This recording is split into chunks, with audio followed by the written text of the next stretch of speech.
Good evening, ladies and gentlemen. Welcome back to the ultimate and the most awaited session of the penultimate day. Through difficulties and problems, God gives us the opportunity to grow. So when your hopes and dreams and goals are dashed, search among the wreckage. You may find a golden opportunity hidden in the ruins. A belief held by the present convention's guest of honor and our beloved Honorable ex-President Dr. A.P.J. Abdul Kalam, who has consented to be with us today.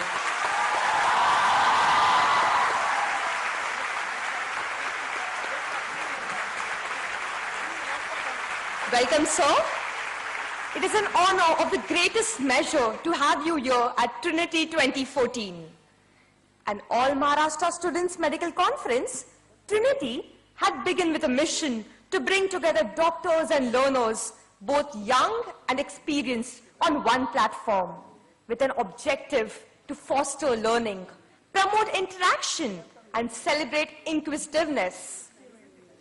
We thank our revered Dean, Dr. Avinash Supe sir, and Dr. Suhasini Nagda ma'am for convoying sir to the dais. I request Dr. Nagda ma'am to felicitate Dr. Kalam sir with a sapling.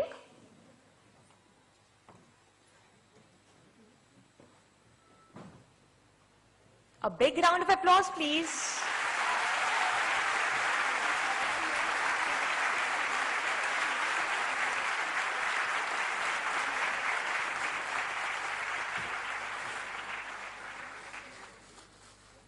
That is our annual souvenir, Trinity Oracle.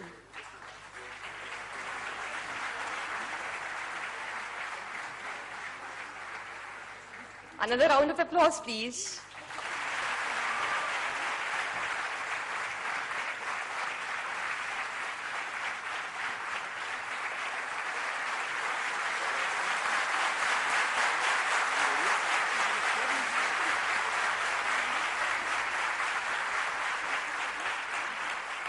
May I request our esteemed dignitaries, Dr. Supe sir, Dr. Nagda ma'am, Dr. Pawar sir, and Dr. Dhusya sir, to kindly occupy the seats down. Yes, sir.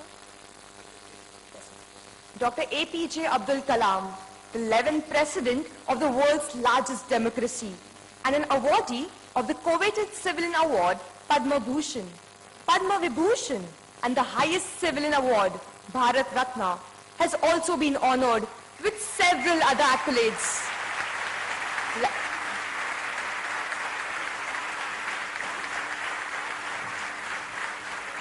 He's also been honored with several other accolades like the Werner von Braun Memorial Award, Woodrow Wilson Award, which has undoubtedly led to the recognition of his 79th birthday as World Students' Day.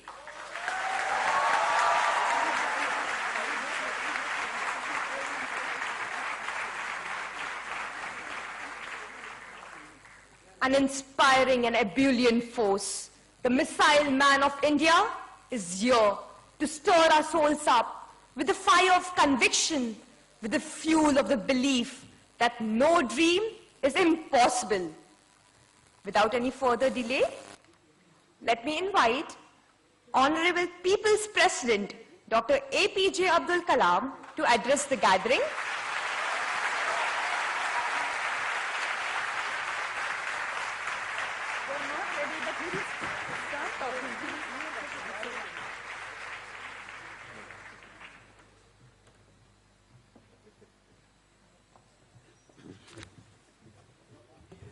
Friends, good evening to all of you.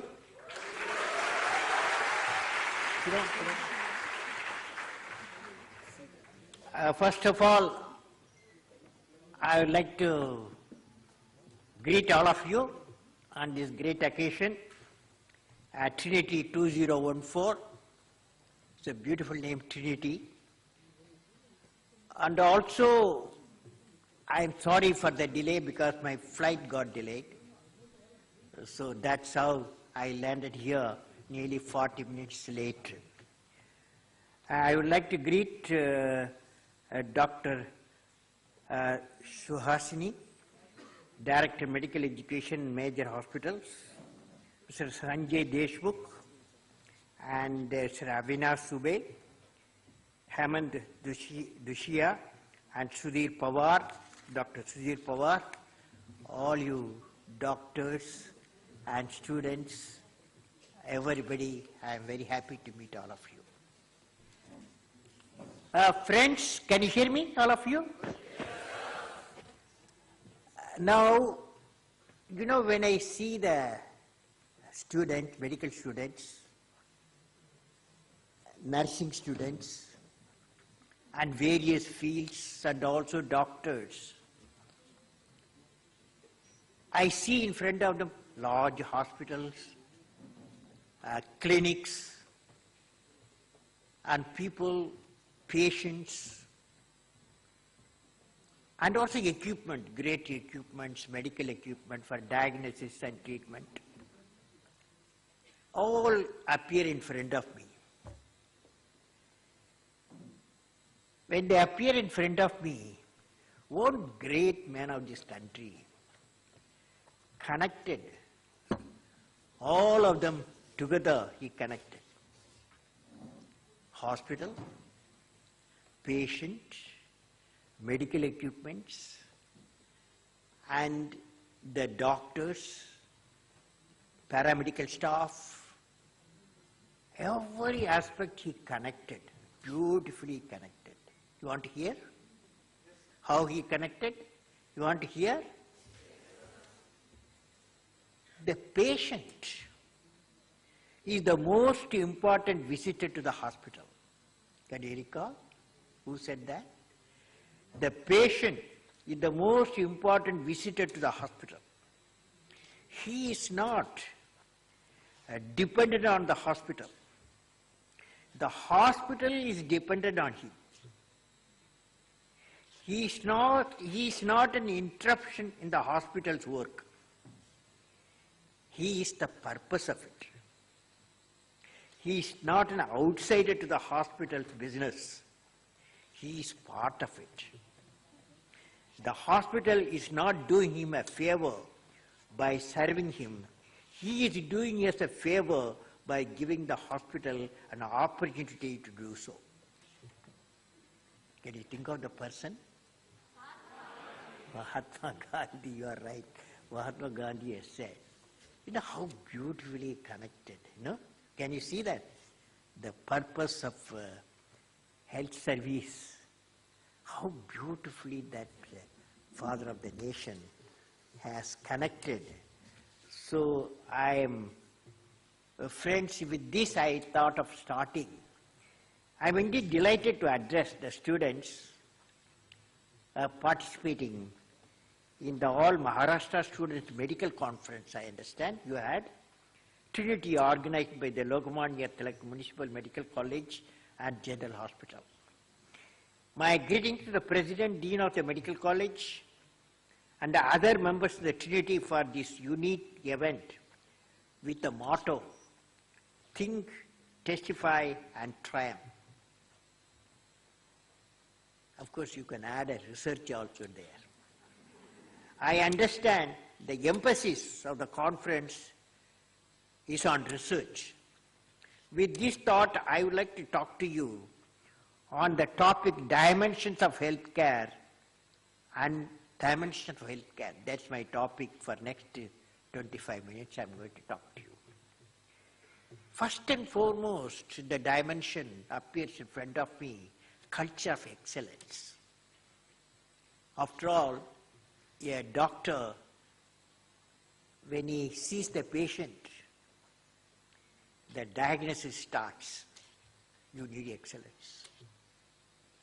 When you treat, you have to diagnose, that treatment has to be the right disease you have to treat, and with the minimum cost, minimum time, and you should go fast to return home.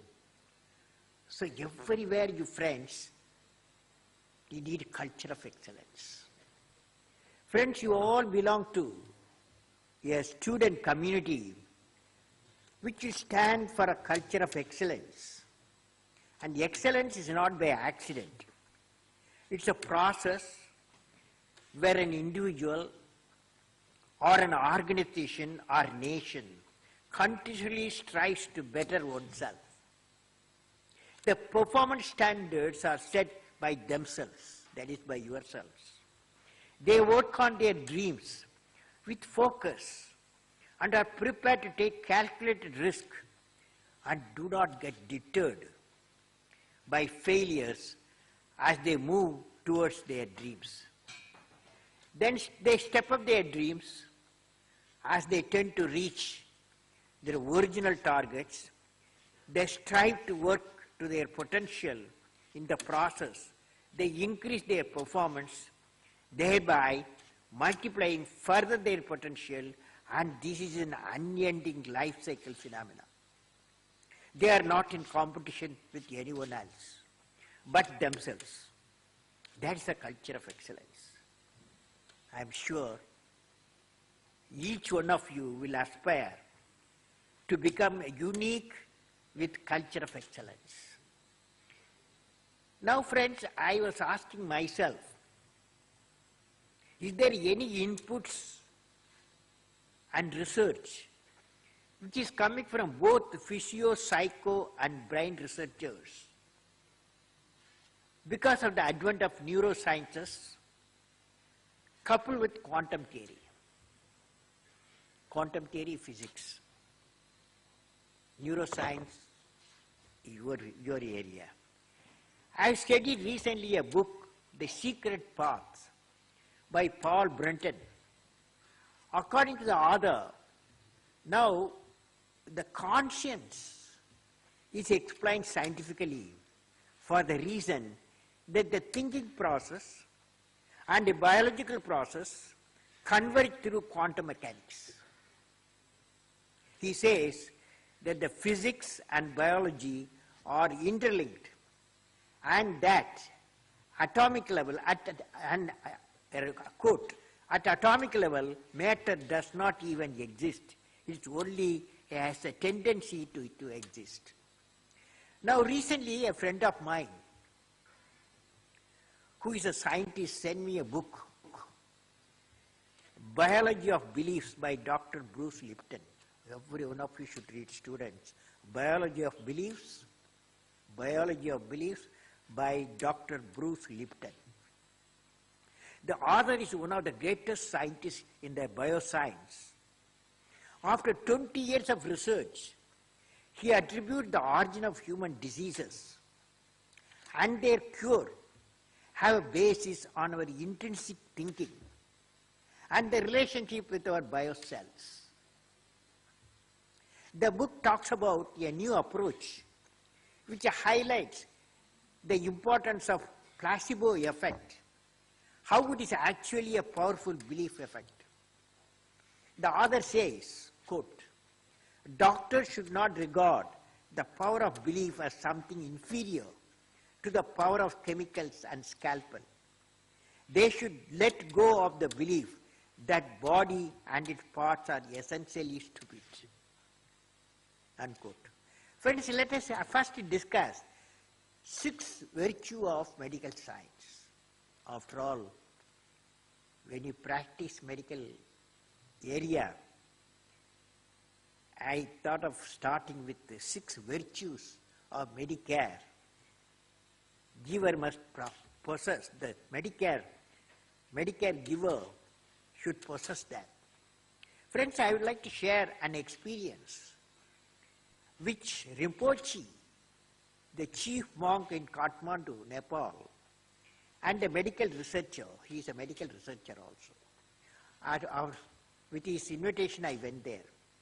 After nearly a kilometer walk, I reached the white kumbha where the chief monk and his disciples were waiting to receive me. After reception, the chief monk said, let us go to our study room. I followed him.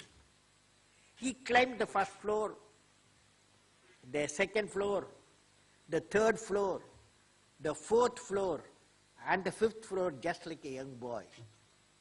Probably the lifestyle has positive impact on the mind and body. All along I was following and following. When I reached his chamber, I saw a laboratory and a spiritual environment overlooking the Himalayas. What surprised me was his research students come from different parts of the world. Particularly, he introduced me to his co-author, Professor David R. Schlim, MD, who is working on a research area, medicine and compassion. He is working on a research area, medicine and compassion. Medicine and compassion. The chief monk, Rinpoche, and myself exchanged a few books. The monk has written with Dr. David Schlim a book titled Medicine and Compassion. Small, every one of you can read. I liked this book and read it during my journey from Kathmandu to Delhi. This book gives 6 important virtues which a medical practitioner has to possess towards his patients. First virtue is generosity. Generosity because in your theatre of operation or the theatre of action or diagnosis, you find pain. Everybody will be pain or some suffering. So your mind has to be generous. You should have a mind of generosity. The second virtue is pure ethics. That's the greatest thing in this country, what we need. But particularly medical practitioner, the pure ethics. Second virtue is pure ethics. Third is tolerance. Tolerance, when you go to the hospital or clinic, you find smiles minimum. Only doctors and nurses have to smile. But the people who come, they don't smile. So you have a tolerance to the pain. Fourth is perseverance. You never give up. Doctor never give up. So many patients you will see. Perseverance, that is, he will succeed. And fifth is cultivating pure concentration. When you see a patient, that patient the most important person for you. And the sixth virtue is intelligent. That means you are continuously acquire the knowledge. Your knowledge, MBBS or MD, doesn't stop. It's a continuous process of acquiring the knowledge, intelligence. These virtues will empower the caregivers with a humane heart. I am sure medical students assembled here will have all these 6 virtues that will reinforce confidence of the citizens in the healthcare system of the country. Now friends, I was looking at last year, 2013, what is the medical research, very important research, has happened. So in 2013, in cancer research found a sea of change in research and development. According to the science journal, Advancement of Science, promising results emerged from clinical trials of cancer immunotherapy. Immunotherapy is a very important area at the last year research results. Immunotherapy, in which treatment target the body's immune system rather than tumors directly.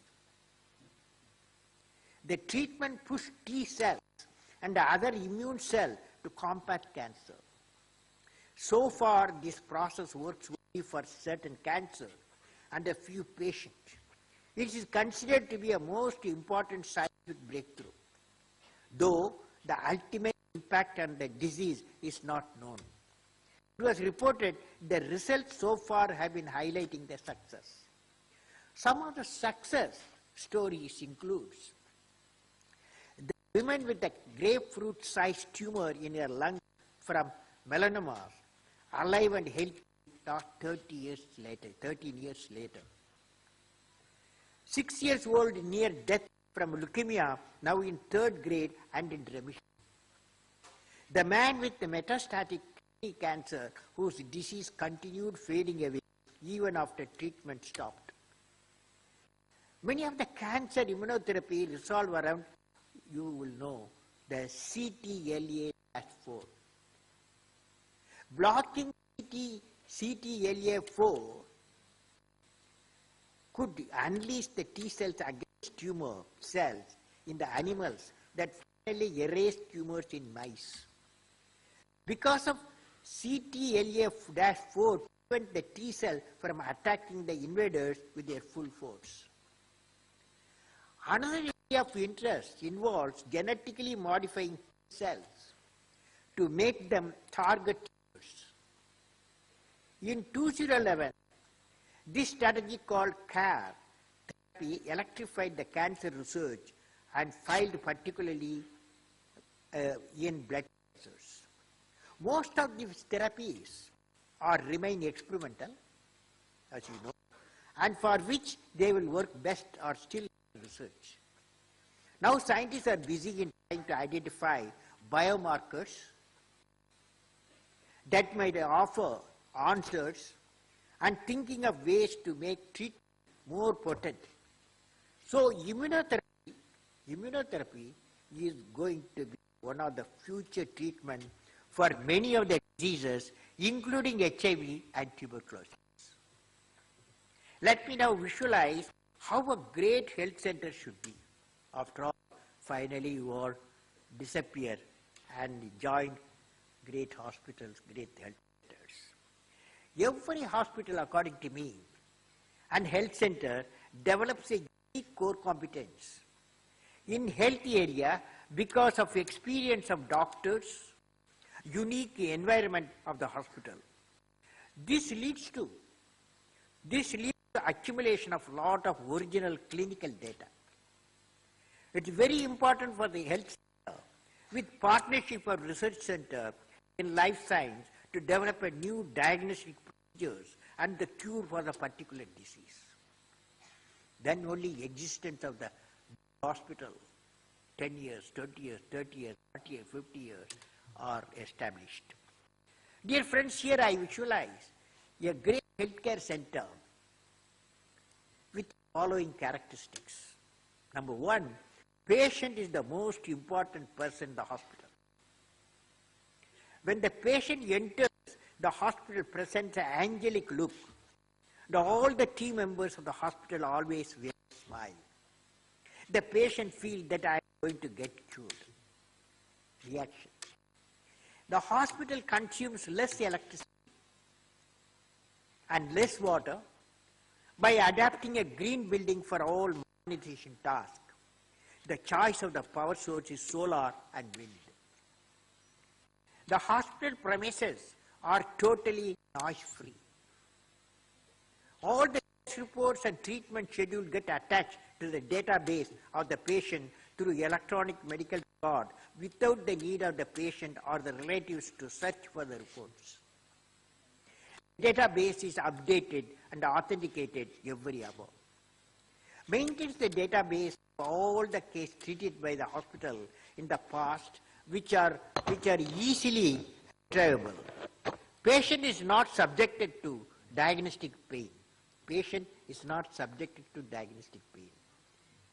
That means the patient, when he comes and when you diagnose, you give a big chart. He has to do the X-ray, blood tests, urine tests, scanning, so many things. When you give, you see the bill, the huge bill, he gets a pain. That's called diagnostic pain. Of course, you will not do that. I'm sure none of you will do that. The patient is not subject to diagnostic pain. The surrounding of the hospital is green, with full of trees with seasonal flowers. Further expansion of the hospital is in vertical mode, leading to a fast movement of the patient and the doctors for medical treatment. There is no case of hospital-induced infection to the patient due to biocontamination. Actually, this is a big disease, biocontamination. The patient feels that this is the best place to get treated. The hospital is fully IT enabled, leading to virtual connectivity of the patient to the doctors, nurse and the chief of the hospital 24/7. Hospital is also networked with other hospitals nationally, internationally for seeking expert medical advice on unique cases. The daily medical conference attended by the chiefs of the hospital, doctors, nurses, paramedics and relatives of the patient, the unique cases, reviews problems of the patient, find integrated solution. Friends, now let me recall, particularly for the benefit of young doctors, going to be doctors, about the lifestyle and contribution of three great doctors, namely Professor Ramamurthy, which I know him, whom I know him, a famous neurosurgeon. Dr. Venkataswamy of Aravind Eye Care Center, and Dr. Sudarshan of Tribal Healthcare, all three different areas. The pioneer in neurosurgery. One of the greatest medical achievements of Madras has been the pioneering effort made to establish neuroscience in general and neurosurgery in particular as a separate recognized specialty in the country. Professor B. Ramamurthy established organized neurosurgery in 1950, and the Indian neurosurgery owes a great deal to him for the high standards of academic and clinical neurosurgery seen around the country today. He was a legend leaving behind a legacy which all neurosurgeons in India strive to follow, keep up and improve upon. Now friends, he was a medical college, Madras Medical College. Of course, he got a Johnson Gold Medal and a well-decorated person. He became the fellow of the Royal College of Edinburgh. And after completing his training, Dr. Ramamurthy, the tradition of a British, American, Canadian, European schools of neurosurgery. So he had all the experience when he started practice, and finally he established for countries neurosurgery, science and technology, and thousands of people benefited. Now friends, the next person I thought of talking to you, lead kindly light. I have known late Dr. Venkataswamy for over 3 decades. He is known for his silent contribution bringing light to thousands of people. He has brought with the Aravind Eye Hospital in Madurai the best of technology and management. He has established a network of Aravind Eye Hospital and also mobile clinics. I visited number of his centers. It was amazing to see how even in his 80s, he was radiating enthusiasm and perseverance for realizing the vision. Dr. Venkataswamy championed the community ophthalmology service in Tamil Nadu surrounding regions. Today, it has grown into great complex eye complexes, and Dr. Venkataswamy implemented his principle that the Aravind Hospital, Eye Hospital, must provide service to reach rich and poor alike. Yet the eye care facility must be financially self-supporting. The entire Aravind Eye Care system is conducting an average 800 surgeries per day. 800 eye surgeries per day, and annually treat over 2.5 million patients. They are providing for every 30 paid patient free treatment for 70 patients who cannot afford. This principle is achieved through high quality and large volume care and well-organized system. Now friends, I am going to talk to you third person, the tribal person, reaching the unreached. I don't know how many of you will serve the tribal people. You have to go away from the urban benefits, reaching the unreached. In the present circumstances and the environment, it was inspiring to see how a MBBS doctor has put all his dreams in mainstreaming the tribal citizens of Karnataka for the last 25 years through Vivekananda Kirijana Kalyan Kendra at B.R. Hills, from Mysore about 200 kilometers. When I visited B.R. Hills in 1998 and subsequently 2006, I could see the substantial new developments in that area. I could see the new tribal hospital, roads, and the education environment. Above all, the gaining capacity of the tribal citizens have been increased with the technology resource center as a base. Dr. A.P.J. Sudarshan is the inspiring architect of the societal transformation.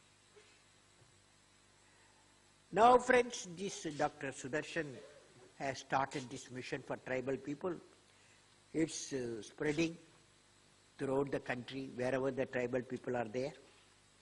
And he's a really role model. When you see the life of Dr. B. Ramamurthy, Dr. R. Venkataswamy, Ramamurthy neurosurgeon, R. Venkataswamy is ophthalmologist, Dr. Sudarshan, a tribal a tribal doctor, who championed the cause of neurosurgery, prevent avoidable blindness, and tribal health care. These are the three people have done. We are all inspired to study their mission of life. You have to evolve yourself and shape your life. You should write it on a page, or each one of you should write it on a page. That page may be a very important page in the book of human history. You must say, in 10 years' time, how my life will get transformed. You'll be remembered for creating that one page in the history of the nation, whether that page is the page of invention, the page of innovation, or the page of discovery, or the page of service. Now recently, friends, there was a meeting of cured heart patients, their doctors, and a few social workers. I attended. One important point emerged during the interaction was that the relationship between the patient and the doctor extends to parents, patient family also. These in turn transmit effective messages from one family to another family on advice to prevent diseases. After all, when a patient comes to a doctor, doctor diagnoses the disease and treats, and the patient does not come alone. He comes with the family and friends. You become a doctor, become a teacher. And the disease, how incurred, how affected the person, how it can be prevented, and that's why doctor really become a teacher. Actually, I believe this good contact between the doctor and patient is very valuable. It is more important to know what sort of person has a disease than to know what sort of disease a person has.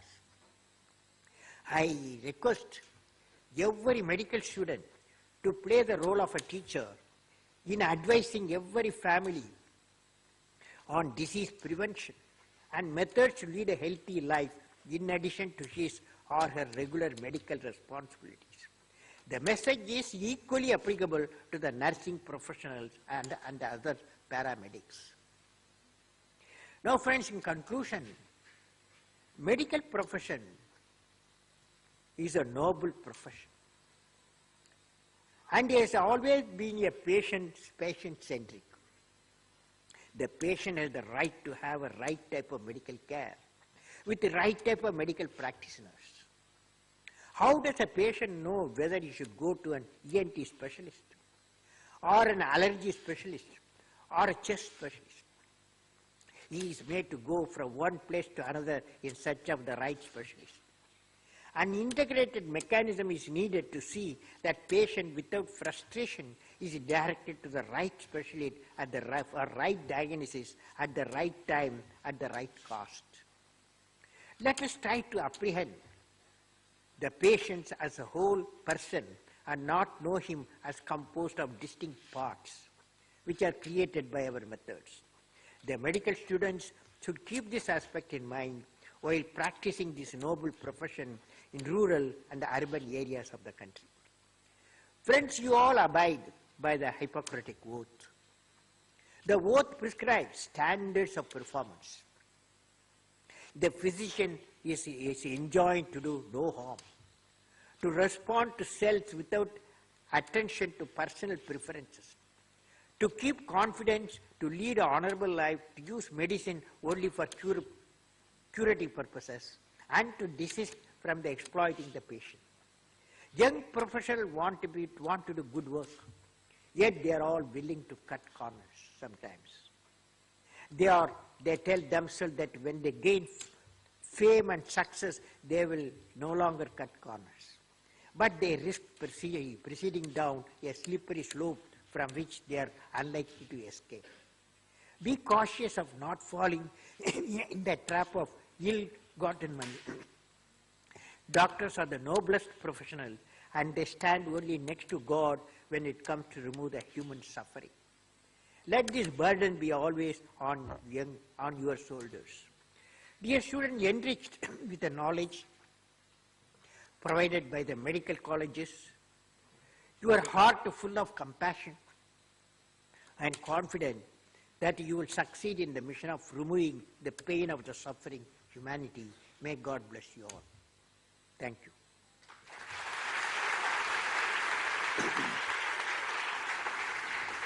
No, I have not finished. I have not finished. Please sit down. Please. One more minute. Few minutes more. Now I have evolved oath for medical students. Okay? Will you take oath? Yes. I love medical profession because it is a noble mission.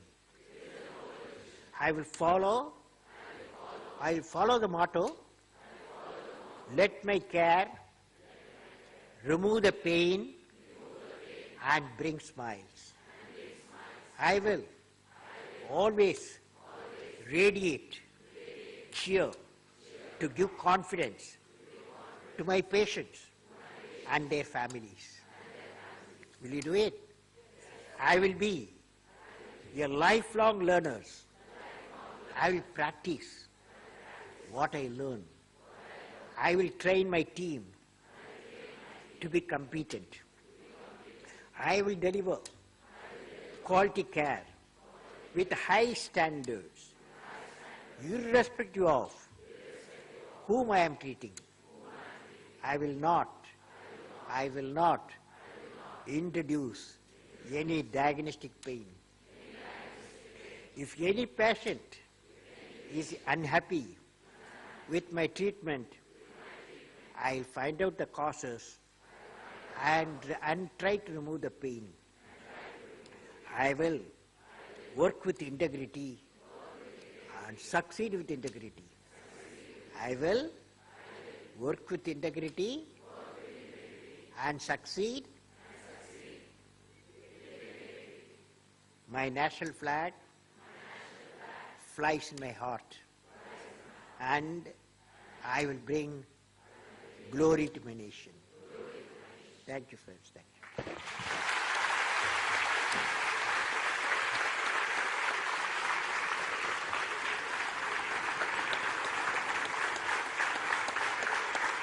Now, you can ask me 5 questions because I have to meet Pandit Jasharji, you know. Now, I have to go and meet him. I am going to home. So, 5 questions. Anyone ask? Yeah. Anyone? Yeah. Infrastructure, medical infrastructure there.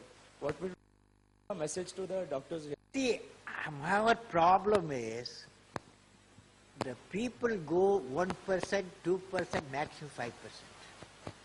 Our problem is 95% of medical practitioners in the country, young fellows, they don't want to go beyond the urban areas. You see the problem? Our tribal area has got 750 million people. 75% of the people live in the 600,000 villages, okay? So we should have a heart to move the existing people, forget about the people who go abroad. The doctors, millions of doctors, we should get away from our, what you saw, the Sudarshan, Dr. Sudarshan, he went to tribal area and served, okay? So we should have a change of mind, okay? Next. Now this side, yes, madam. Hi, sir. What I say, my introduction is not important, but I want to say something. I have heart for patients, but the thing is, I have decided that I'm ready to go any part of the world for the patient.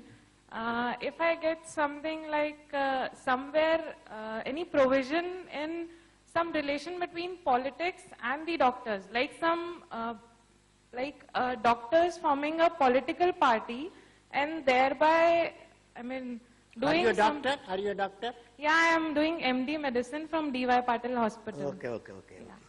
What is the question now? The question? Summarize the question. Summarize the question. I follow what you are saying, yeah. The question is, do I have any provision in parliament or somewhere in politics where I can do whatever I want for the patient? Like, see, I'll excel in my job. I need some time. I'm holding just MBBS degree. Right now, I'm doing my residency from DY. But the thing is, I want something from politics, like there should be some party of doctors, like doctors who are interested, who are there for the patient anywhere in the world. I follow your question now. Yeah, thank you. You see, you are MBA also you are studying? Okay. MBBS, eh? MD. Sir, I'm doing MD medicine. I'll be done in 1.5 years. See, I have a feeling what we need in the country, as a citizen I'm talking. See, once you go to MD level, you want to practice specialized, you want to do the specialization you have done. So, I want you to excel in that field, okay? That is the message I want to give you. Now, of course, it doesn't prevent it is entering into politics also. After all, politics is not untouchability. Politics is a very important thing, and politics is good for the nation, then nation is good, okay? Yeah. So we need good politician also. But it does not prevent a great doctor with all the experience, not a young doctor, with great doctor with all the experience, entering into the politics, changing the politics, okay? Okay. Yeah. Okay. Question this side, yes. Go ahead, ask question. No, not his first promotion. Not promotion. No, before. I am a student. Yes, it's working. You are assuming it's not working, okay. Good evening, sir. I'm Dr. Deepa, anesthesia resident in Sion Hospital. I just wanted to ask you this question. We are for long hours during night time, and many times we have patients abusing us during night hours. We do understand the frustration of the patients, and at the same time, maybe the security to the patient for us, or the infrastructure provided by the hospital. Something goes wrong and there will be a discrepancy between our service and what patient is expecting from us. Then how do we work at that time? Well, recently I visited John Hopkins. Have you heard about it, John Hopkins? That is one of the top hospitals. They told me one experience, and they put a CD to explain that. You know, one day in the hospital, John Hopkins Hospital, a child hospital is there, one of the child hospital. And the nurse was looking after that child. And mother also was there. Mother also was allowed to stay with the child. And at midnight, child developed a problem of a breathing problem. Now, nurses was told there is a mother anxiety. She said, my child is in trouble. You help the child, call the doctor. She phoned to the doctor. But it took some time, doctor arrived. By the time the child lost its life. Now this mother became violent. She witnessed the whole scene, how right time, right attention would have saved her child. After all, her child. So she lost her temper. She said, I will go to the court. Let court of justice to come. But the dean of the whole hospital, John Hopkins, called her, told her, you tell me what's the real problem, what happened. The mother explained. Then, you know, John Hopkins, every week, they have a doctor's conference, medical conference. That week, what are the essential things happened? Good things happened, bad things happened, serious things happened. Every Monday they do 2 hours conference, all the doctors and medical staff. This mother has been asked to come and present her case study. You know, there's a greatness of the hospital. Mother went and explained the whole case. And the doctors also felt very bad what has happened. Then the whole system got changed. The John Hopkins, it happened 20 years back. Now everything has happened, that how fast one can give the remedy. But a life lost because it's a time criteria. So my feeling is, wherever you are there, you should know what to contact, who should come at the right time, right diagnosis, right treatment should be given. This is the message I can give you, okay? This side, Sir. this side, yes. Hello, sir. No, yes. Go ahead. Good evening, sir. Sir, I'm Dr. Maitreyi Patil. I'm doing physiatry. My question to you is... What are you doing? I'm doing physiatry, PMR, Physical Medicine and Rehabilitation. Okay. My question to you is not related to medicine or medical field, but it's general. I'm standing here as I read your books, as I read your autobiography, and that gave me strength. But sometimes you said about that writing a page for what you want in life, that page, and that page can be a history.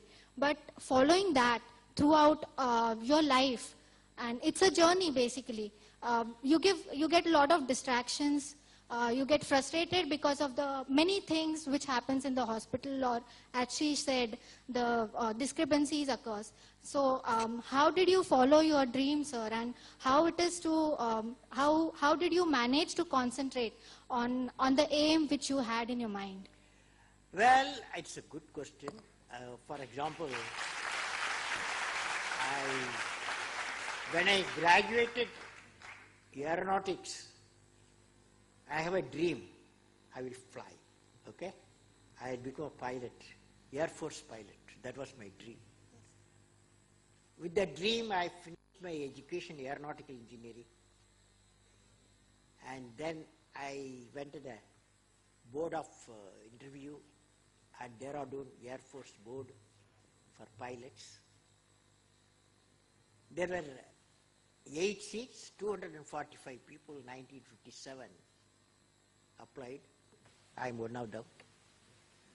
6 days was a rigorous test, experiment, trials, everything was there. 7th day, result out. I was a 9th fellow. Yes, Ninth sir. fellow, Yes, sir. whereas 8 posts only are there. But commandant told me, chief told me, normally we do the medical exam. Then 9th, 10th fellow, you can stay. Both of us can stay there. In case medically somebody disqualified, you have a chance. My fortune or misfortune, everybody qualified. Yes, sir. Yes, sir. Okay, 8 people, they got through. I was a disappointed person, okay? So that was a great disappointment. But you know, what I believe, when I failed in my interview, is a big dejection was there. Mind is disturbed because my first time interview, you were a failure. But fortunately, I have attended another interview. There, it talks about how aeronautical system can be built. Aircraft can be built. Any fly system built. There I got selected as a senior scientific assistant. So I joined immediately. That led me to make a missile, that led me to satellite launch vehicle, that led me to that. Finally, when I became the president in 2002, I became the Supreme Commander of the Air Force.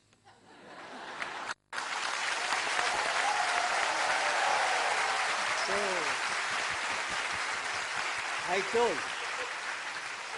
I told Air Force Chief in 2006, I told him, Chief, I have one dream. I want to fly. But I could not fly because I was not selected. He said, I will put a coat of inquiry. Why they have not selected you at all? But that's all. But he did the right thing probably. But the issue is, he said, will you go to the training? I said, yes, I will go to the training. Whenever possible, you train me. They trained me for a few hours of training. That went a few months. Finally, I flew Su-30 aircraft for half an hour. So, the message is, dream transform into thoughts, thoughts result into action. No dream is a failure.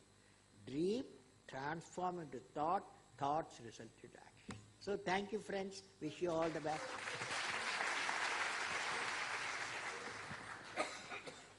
Hello, sir. Sir, one Sir, question. Sir, This guy. my question is actually not related to medical field, sir. Sir, but I just What want are to... you doing? Yes, sir. I am in second MBBS, sir. Eh? UG, second MBBS. Second year MBBS. Eh? Second year MBBS, sir. Second? Second MBBS, sir. Second MBBS, okay. Sir, do you think it is possible to make India a developed country according to your Mission 2020 without taking back the reservation criteria based on caste, sir? Well, I personally believe, I want to tell you, since you are driving through reservation, the whole question, I want to tell you, see, there are so many engineering colleges India had. 50,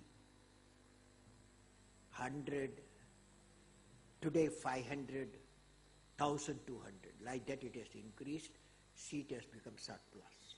Reservation, no meaning. Okay? Reservation, no meaning. Same thing going to happen. Medical area and also management area. Okay? Medical area, management area. Number of seats going to increase. So once the number of seats increase, reservation meaningless. Okay? Now your important question is when India will become an economically developed nation. Okay? With that background, I want to tell you, when the document India 2020 Vision was written, in about 10 years back, At that time, our GDP was same like what it is today. That is less than 5%. Okay? We assume in our book, that committee, 500 experts, that India transforming into economic development, we need 10%, 8 to 10% growth rate of economy. It happened by 2008, India was getting 9.5% GDP growth. Then because of the world problems, both sides of Atlantic Ocean, the economic problem they had, so that came to us, now we have gone to below 5%. According to me, our wealth is in the rural area. Knowledge and wealth is rural area, where 600,000 villages are there. Our economy has to be transformed in the rural area. Our challenge is the rural area, where 600,000 villages, 700 million people live. What I am proposing, what is called Pura. Pura means providing urban amenities to rural area, giving physical connectivity, electronic connectivity, and knowledge connectivity. Through Pura, definitely we can, irrespective of what is happening in the world, we can develop the nation in a big way. I am pushing that idea, okay? Thank you, sir. Friends, I have to go. Last question. Yes, sir. Okay, you are the last question for us. Sir, why is India? Sir, I am second year MBBS student. So my question is, why is India amongst one of the top contender, spending its whole capital on military and weapons equipment? Instead of that, if they spends on development of infrastructure, education and manufacturing, what do you think, sir? About? See, I have a feeling, if you take India's 5,000 years history, I don't know whether you read Indian history, 4,550 years we have been ruled by others,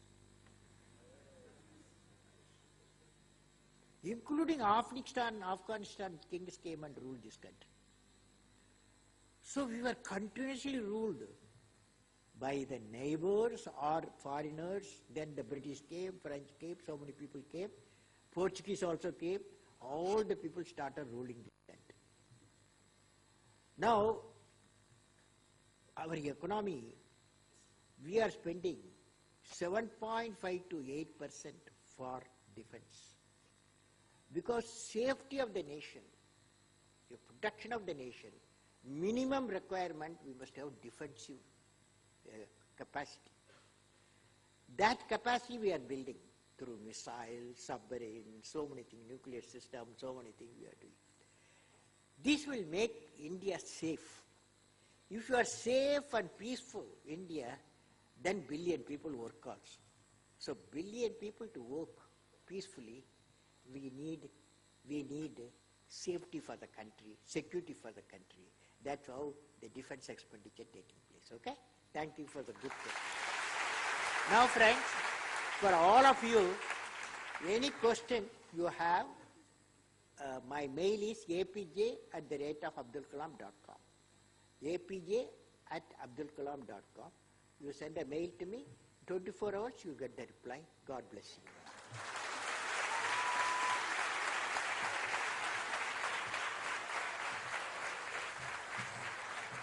Thank you, sir, for your enlightening words. I am sure all of us assembled here today have been inspired by a vision and will take home a part of the firm conviction and belief in the indomitable spirit of the audacious youth of our country, and will do our part to achieve the dream of a new India. I would like to mention that we have amidst us Dr. Ramesh Bharmal, Dean of Nair Hospital. We are grateful to have you, sir. Opportunities like these are few, and moments like these are rare. Hence, may I request our Dean, Dr. Avinash Supe, sir, to present Dr. Abdul Kalam, sir, with a token of the immense gratitude we owe him for addressing this conclave.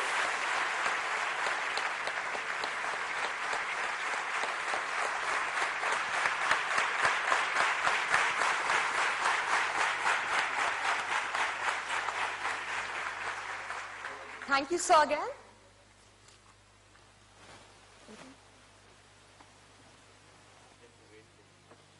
I request the faculty, the students to kindly wait, be stationed at your places. Let Honorable Dr. Kalam sir exit, and then we take a move. A sincere request. A loud round of applause, please.